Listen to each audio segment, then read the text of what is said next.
Hi friends, അബീസ് cooking സ്റ്റൈൽസിലേക്ക് എല്ലാവർക്കും സ്വാഗതം.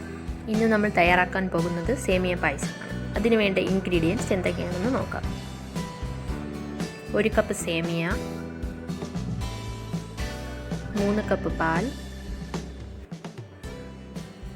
പിന്നെ നമുക്ക് നെയ്യ് ആവശ്യമാണ്, കിസ്മിസും കാഷ്യൂ, ഏലക്ക. ഇതിലേക്ക് നമുക്ക് മിൽക്ക്മെയ്ഡ് ആവശ്യമാണ്, പിന്നെ 1 ടേബിൾ സ്പൂൺ ഷുഗർ കൂടി. അടുപ്പിലേക്ക് ഒരു പാൻ വെച്ച് കൊടുക്കാം. അതിലേക്ക് 1 ടേബിൾ സ്പൂൺ നെയ്യ് ഇട്ട് കൊടുക്കാം. അതിലേക്ക് നമുക്ക് കിസ്മിസും കാഷ്യൂവും വറുത്തെടുക്കാം.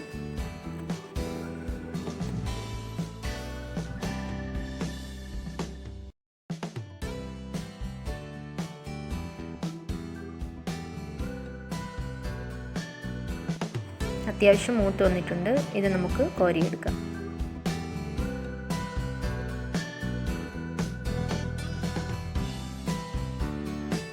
അതേ പാത്രത്തിലേക്ക് തന്നെ നമുക്ക് സേമിയ ഇട്ട് കൊടുക്കാം. റോസ്റ്റഡ് സേമിയ ആയിരുന്നുവെങ്കിൽ നമുക്ക് ഇതുപോലെ റോസ്റ്റ് ചെയ്യേണ്ട ആവശ്യമില്ല. ഡയറക്റ്റായിട്ട് തന്നെ നമുക്ക് പാലിലേക്ക് ഇട്ട് കൊടുക്കാം. ഇതിപ്പോൾ റോസ്റ്റ് ചെയ്യാത്ത സേമിയ ആയതുകൊണ്ടാണ് റോസ്റ്റ് ചെയ്യേണ്ടി വരുന്നത്. അത്യാവശ്യം ഒന്ന് കളർ മാറുമ്പോഴത്തേക്കും നമുക്കിത് എടുത്ത് വയ്ക്കാം. അപ്പോൾ അത്യാവശ്യം റോസ്റ്റായി വന്നിട്ടുണ്ട്. ഇത് നമുക്ക് വേറൊരു പാത്രത്തിലേക്ക് മാറ്റാം. ഈ ഒരു പാത്രം അടുപ്പിലേക്ക് വെച്ച് കൊടുക്കാം. അതിലേക്ക് നമുക്ക് എടുത്തു വച്ചേക്കുന്ന 3 ഗ്ലാസ് പാൽ കൂടി ചേർത്ത് കൊടുക്കാം.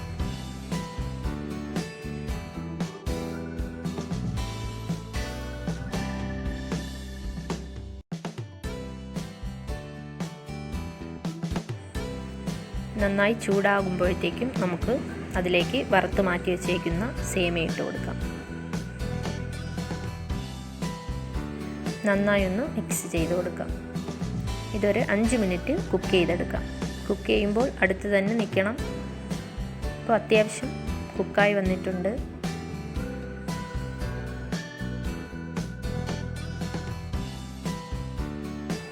ഇതിലേക്ക് നമുക്ക് മിൽക്ക് മെയ്ഡ് ഒഴിച്ചു കൊടുക്കാം. ഏകദേശം 1/2 ടിന്നോളം മിൽക്ക് മെയ്ഡ് ഇതിലേക്ക് ഒഴിച്ചു. നന്നായി ഒന്ന് മിക്സ് ചെയ്തെടുക്കാം.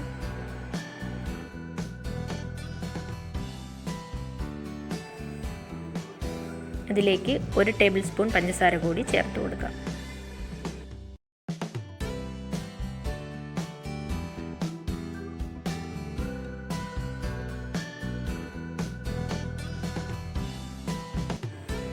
ഇതിലേക്ക് നമുക്ക് 1 ടേബിൾ സ്പൂൺ നെയ്യ് കൂടി ചേർത്ത് കൊടുക്കാം. ഇതിലേക്ക് 3 ഏലക്ക കൂടി ചേർത്ത് കൊടുക്കാം. എന്നിട്ട് നന്നായി ഒന്ന് മിക്സ് ചെയ്തെടുക്കാം.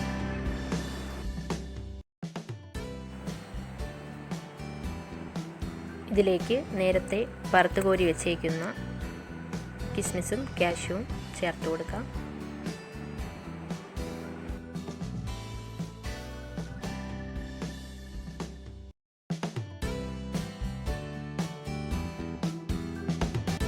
ഒരു 2 മിനിറ്റ് കൂടി നമുക്ക് കുക്ക് ചെയ്തെടുക്കാം.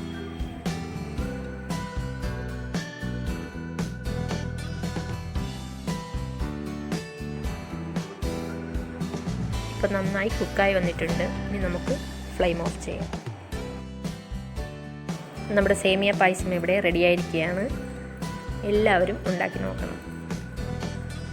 എല്ലാവരും സബ്സ്ക്രൈബ് ചെയ്യുക, ലൈക്ക് ചെയ്യുക, ഷെയർ ചെയ്യുക.